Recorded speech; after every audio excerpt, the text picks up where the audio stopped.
যদি পাহাড়ের চূড়ায় দাঁড়িয়ে থাকো, নীল সাগরের ঢেউ দেখো।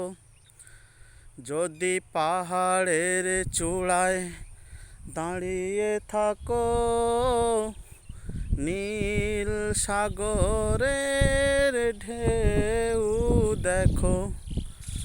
শুনবে দূর দিগন্তে সবুজ নীলিমায় একটাই সুর ভেসে বেড়ায়, আল্লাহ নবী সাল্লাল্লাহু, আল্লাহ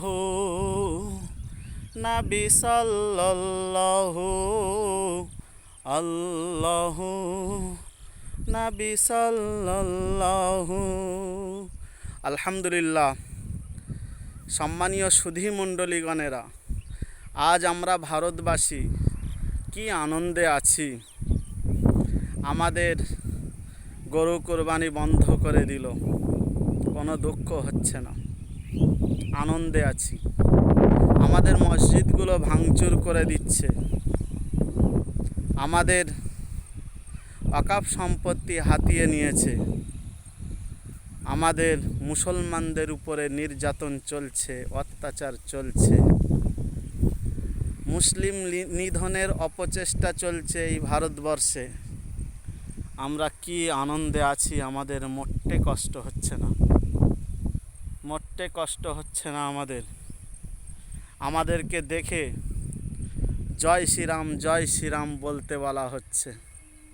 সেদিনকে আমাকে একজন ধরে রাস্তার মাঝখানে, হুজুর আপনাকে জয় শ্রীরাম বলতে হবে। ঠিক আছে, না বললে দেখছি বিপদ।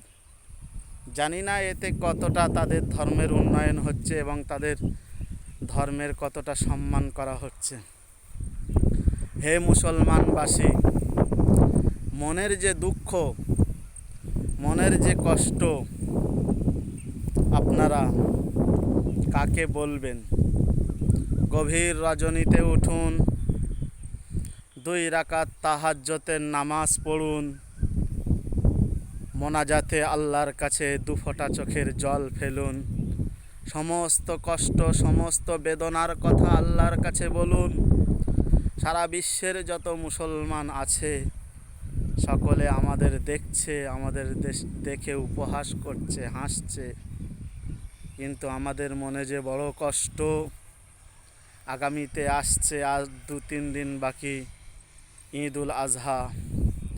তাই আমি সমস্ত ভারতবাসী এবং সারা পৃথিবীর সমস্ত মানুষদেরকে আমি জানাতে চাই, সকলে আমরা ভাই ভাই, হিন্দু মুসলিম শিখ খ্রিস্টান ইসাই সাঁওতাল কোল ভিল মুন্ডা মুচি বাগদি মেথর, কারোর প্রতি সনাতন, কারোর প্রতি আমাদের বিন্দুমাত্র ঘৃণা নাই। আমরা ওলামায়ে দেওবন্দ সকলকে আমরা জানাতে চাই, ঈদ মোবারক, ঈদ মোবারক, খুশির ঈদ মোবারক, ঈদ মোবারক, কোরবানির ঈদ মোবারক, ঈদ মোবারক, খুশির ঈদ মোবারক, ঈদ মোবারক।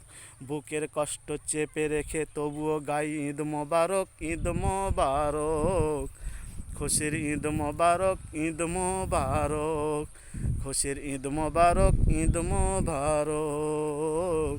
আমার কষ্ট, আমার বেদনার কথা আমি তুলে ধরলাম। আপনারা যদি কেউ মনে কষ্ট পেয়ে থাকেন, দয়াপূর্বক আমাকে ক্ষমা করবেন।